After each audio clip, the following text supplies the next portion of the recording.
America, happy 250th birthday from your Canadian friend up north. And if you don't know me yet, hey, I'm Christine. I'm from a small town in Northern Ontario, Canada, and I'm the one that runs this Canadian Girl Reacts channel. And I'll be honest, I've been real jealous of my American friends, so I thought I'd start this channel and be able to live vicariously through you guys and be able to react to your food and just be able to enjoy. And since you're celebrating your birthday, I thought it would be fun to check out this video that shows 8 foods that you wouldn't realize are from America. So let's get into it.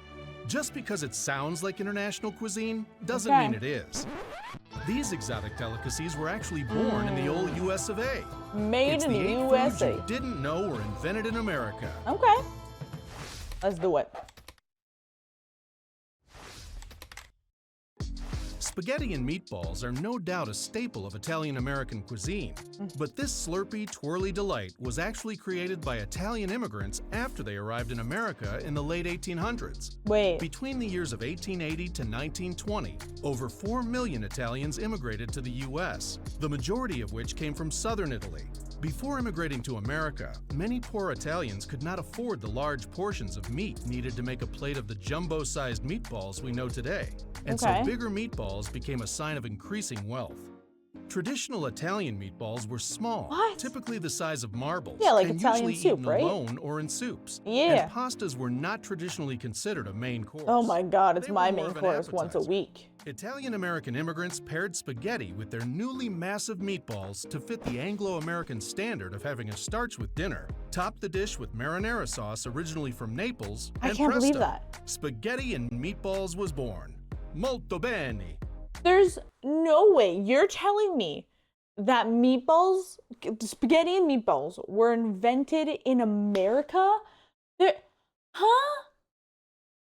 I straight up thought that that was full-blown Italian. It's American Italian? Oh, thank you.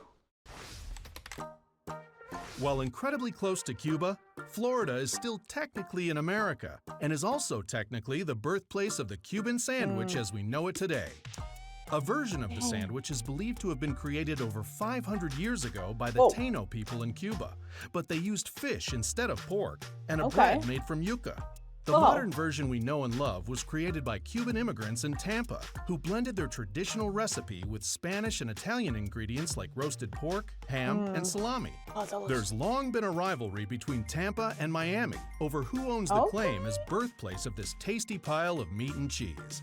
While God. Miami may have made it mainstream, Tampa officially renamed this super sando the historic Tampa Cuban sandwich. No, they didn't. Just to clear up any Oh, I confusion love it. about where it was created. Okay, first things first, the fact that Miami and Florida were battling it out, trying to decide who was the one that's going to claim it. And then for Florida to be like, you know what? We're just going to name it and we're going to put our name in there and that's how we're going to stamp it. And it's not going to be an argument anymore. Like, I love that you guys just did that. Just like, no, this is ours. Back off, right?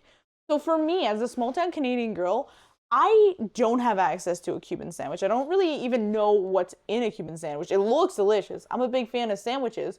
But let me know out there in Florida, Miami, or all across America, because I'm sure it's all around you guys now.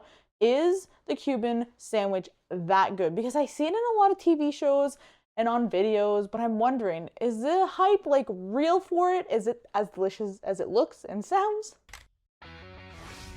Ah, crumpety, craggly, buttery deliciousness. Oh my God, Excuse is that me, an I mean, English muffin? The English muffin, whose Ooh, name it was given in, is. you guessed it, right here in America. Originally Oh. named the toaster crumpet, Wait. the English muffin was popularized by Samuel Bath Thomas, a British immigrant who began hawking the scrumptious muffs from his New York City bakery in the late 1800s. Hang on. I thought an English muffin was 100% British. And you're telling me, America, you're the reason why I get my English bacon McMuffin? Okay? What? Or like, oh my gosh, you put some peanut butter on that and maybe a little extra butter if you want to be a fat kid. Oh my gosh, it's American too? I'm like, my mind is being blown by this list. Spaghetti, Cuban sandwiches, and now English muffins? Okay. Thomas used a secret process of griddle baking to create the signature crunchy on the outside, soft on the inside texture, known Yeah. today as nooks and crannies. Oh, like His the recipe soft also that you omitted crunch? baking soda, setting it apart from the crumpets popular in the UK. Hotels soon began knock. serving the muffins as an elegant alternative to toast. Oh. And next thing Thomas knew, Croissants. they had a hit on their hands. Yes. After his death, the Thomas family registered the Thomas trademark in 1926, and the rest is way. delicious breakfast history. God, that looks so good. For the next food item on our list, the one thing everyone seems to agree on is that it was not invented in Hamburg, Germany. Hamburger patties likely originated from German immigrants who opened restaurants serving plates of ground beef, calling Oh. early incarnations Hamburg steaks, after the city of Hamburg, Wait, Germany, what? which was known for its quality beef. However, there are a number of stories explaining how these ground meats came to be swaddled in bread. Allegedly, street vendors in the burgers. 1890s wanted to save plates and forks, so Okay. instead, they wrapped the ground steaks in bread. Or some say a man from Texas named Fletcher Davis strapped buns to the Bergs and brought them to the St. Louis World's Fair in 1904. However, the Library of Congress backs the claim that Louis Lassen invented the hamburger in New Haven, Connecticut in 1895 for fast, easy eating. Regardless of whoever started it, we know we'll sure as heck finish it. So you're telling me that there's 3 different histories behind a hamburger. I really hope personally that it's the one that they just don't want to have forks and knives and they're like, what are we going to do? We don't want to serve cutlery. We don't want to serve a plate. That's extra cost to us. How about we have this loaf of bread that costs us like 10 cents to make? We'll cut some pieces, put the meat on top, and voila, we call it a hamburger. There's no way. I love the fact that people are immigrating to America and they're meeting the American culture with their culture, kind of infusing it together and becoming this beautiful mix of culinary, what do you want to call that? Culinary, cultures. Oh my God, I just said cultures and then I couldn't remember it. Oh, and it's just like this beautiful, like baby, like a hamburger. I love that so much. These next thingamajigs have a disputed origin story. What's a But one thingamajig? thing we do know is that they are deep-fried Huh? delicious. What is it? Chimichangas have a storied history of competition and controversy over who chimichanga? claims the changa throne.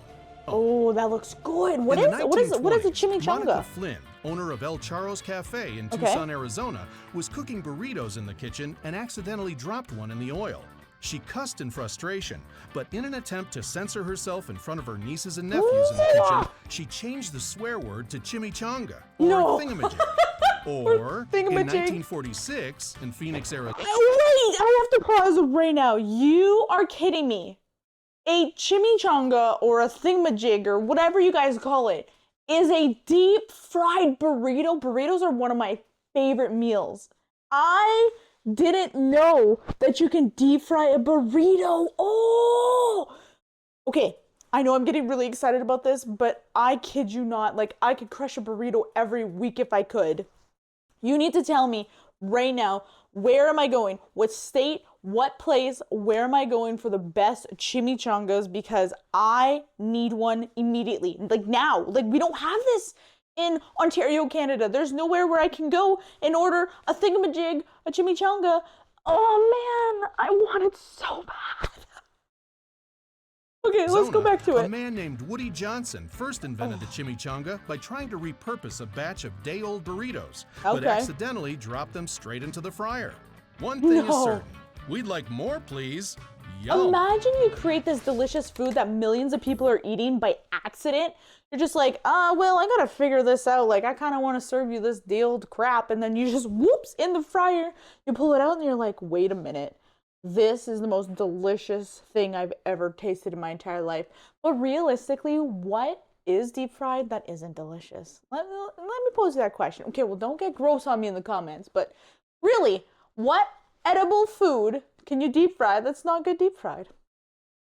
Not Alps, not cheese, we're talking steak. Swiss steak, which may not be related to Switzerland at all.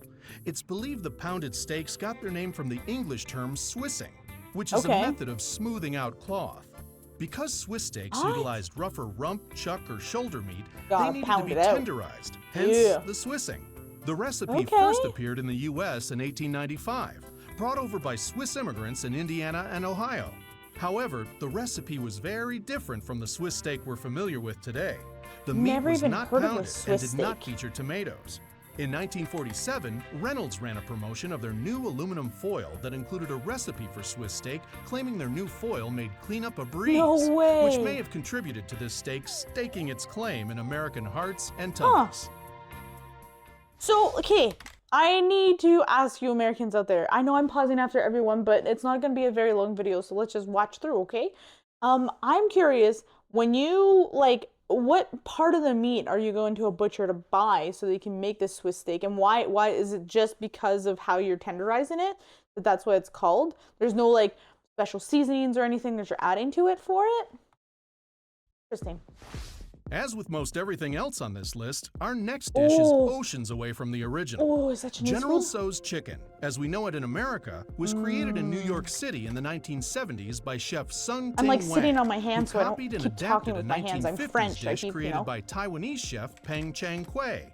Tweaking it for American tastes, Sung Ting Wang made the originally hot, sour, spicy, and salty dish into a plate of battered chicken and sweet sauce. It's sold by the boxload. I can Shortly imagine. after Sun Ting Wang's adaptation took off, Peng Chang Kuei moved I to do New York City apologize. to open his own restaurant, did they say Chinese? only to find that Americans was it were something already else? eating a very different version of his dish. I apologize if In it's the from end, somewhere else. even its original creator had to adapt General Tso's chicken to accommodate that Americans' looks good. super sweet taste buds. Today, the staple remains one of the most beloved and iconic Chinese-American Okay, dishes. it is. Oh my gosh, I thought for a minute I was not very... Now this cake Good at listening. is German. Not German like bratwurst or, you know, the country of Germany. Yeah, but German chocolate cake. Like some My guy mom's named favorite. Samuel German. English-born American baker Sam German invented a mild dark baking chocolate in 1852.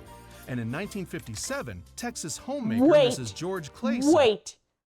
I have been lied to my entire life. You're telling me a German chocolate cake was not from German, but a guy named Samuel German? Oh man. You know, if this video proves anything, it proves that I know nothing about food and culture and geography. Let's be real. Oh, I almost failed my geography class when I was in high school many moons ago, and I think I'd still fail it nowadays. What? I can't believe this. A cake recipe using German's chocolate to a Dallas newspaper, and soon it was a massive hit. The cake I'm not a became big fan so of coconut, popular but my nationwide, mom the loves recipe this kind of cake. circulated to hundreds of newspapers, and sales went up 73%. Wow. Somewhere along the news line, the Like she apostrophe went S viral was on left TikTok. off the name, and the German surname was mixed up with the German country. And the rest, Wow. as they say, is cooking. While Ooh. not a single one of these delicious dishes I originated outside can't get of the over state. that.